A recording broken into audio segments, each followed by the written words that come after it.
It's Shirtless Chris, and before the video starts, really quickly, let me know what you want to see me debate next on the next anime debate. It could be 2 shows, or it could be a topic, but let me know what's at the heart of your anime world. Let's get into it, and I'll see you guys at the end of the video. Hi everyone, my name is Chris, and welcome to Anime Debate. This week, we're going to talk about something that just kind of came to me as I was watching a commercial for Parasyte the Maxim that's going to be on, or might already be on, Toonami by the time you see this. They did a dub for it, and I heard Soichi's voice, and I was like, ew. Yuck. I'm sorry, I do not like his voice. I don't know who the actor is. Maybe you get better when he goes through his transformation. No spoiler there. I just really hope that something happens that makes him just sound better than that. It just doesn't fit, and it really took me out of the show. And so I'm just like, all right, is this the thing where people started yelling again about how bad dubs are? For those who don't know, dub is dubbing, where a character's voice is dubbed over by someone of a certain language, say a American actor over a Japanese actor, and sub is subtitles, where you have to read it because they put it in the language that you can understand if you want to hear it in the original language or intent of that voice. So that's pretty much how it works. A lot of people in the anime community seem to really hate dubs and just think that if you're not watching the dub, you're doing it all wrong. And I want to make the argument today in this debate, because it's a debate, we're talking about things, we're making conversation. Don't hate the video because you don't like what I'm saying. Give me your argument down below. Let's have a conversation. That's how this thing goes. And I want to give you guys 4 reasons why dubs could be good. Not saying they're better than subs, but why they could be good. Number 4, quality. Now the fact is that when we were kids, anime dubs were terrible.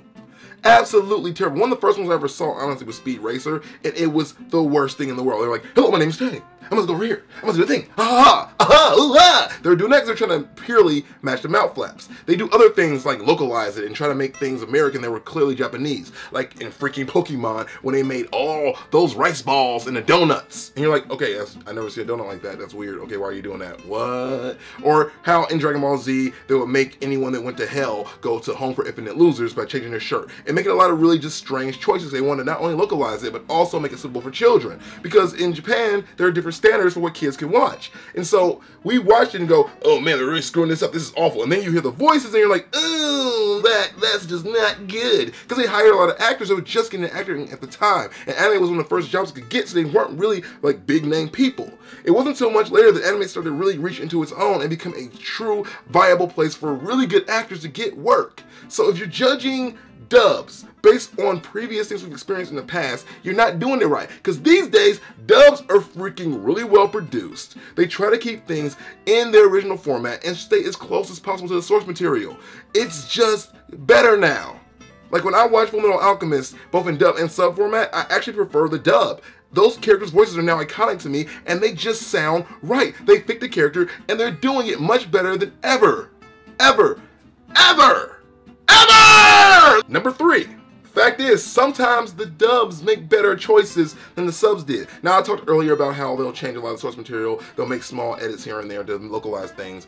And I think in some cases, they'll just make a better choice as far as the voice actors go. I personally believe that Goku is better voiced in his American voice than he is in Japan. And I'm going to make the pure argument of the fact that Goku, as he grew into an adult, never lost his high-pitched voice.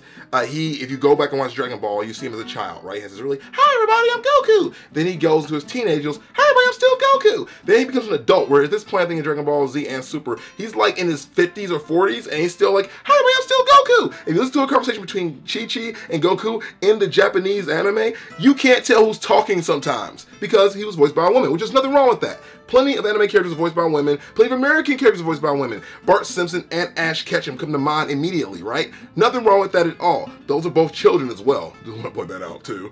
But I feel like giving Goku a manlier voice in the American dub makes him, I guess to me, makes him more viable, and makes him a stronger character, makes him someone that I feel like I can really respect. Because I feel like if Goku was coming up to me like, I am the hero of Earth. I am here to defeat you, and there's nothing you can do about it, I have a hard time taking him seriously. Number 2, how many times has it happened to you?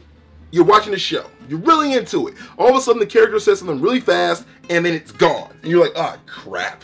Then you have to pause the show, rewind it, rewind! You're taking it back, And you're not fully immersed in the show anymore because you got to just stop it. You have to stop the experience because you were pulled out because the dialogue wasn't in your native language. The fact is, hearing someone speaking your native language also allows you to connect to the character and the surroundings a lot more intently, believe it or not. Because the fact is, it becomes a part of your world. It's already part of you. That's why you watch anime where they're set in Japan and the characters are speaking in English. They don't let them actually speak in their Japanese language because they don't want to pull you out of it. They want you to feel like you're a part of this world. And so they kind of turn on the digital translator for you, so you totally just get it. And that's the same thing with the real world property of watching an anime as a dub or a sub. If you're watching it in the dub, you're really pulled in. When you're watching as a sub, there is an element where you're distracted and you're a little bit disconnected from everything. There's nothing wrong with that, but it does make it a lot harder to connect to the experience. And last but not least, number one, and the number one reason why I think that you should give dubs a chance is that you're unfairly judging the dub. The subtitled version is not your native language, unless you speak both languages, that's fair. But for most of us, it's not really our native language. And as such, we can't tell if someone is a good actor or a bad actor when they're speaking Japanese. So we're judging the poor acting on the dub side when it does happen, versus someone we can't even tell they're acting well enough. People always go, oh man, it's just so much better on the Japanese version because, you know, they say everything right and it's awesome, but you don't even know that. There's probably some horrible actors in anime and we would never even be able to tell the difference because we don't speak that language. That's really what I'm saying to you guys. And the fact is, if you're gonna be fair, the acting, like I said earlier in this video, in freaking dubs has gotten so much better. Like, so much better. Sometimes it's really, really, really, really, really good. And people still will go, I like the sub better.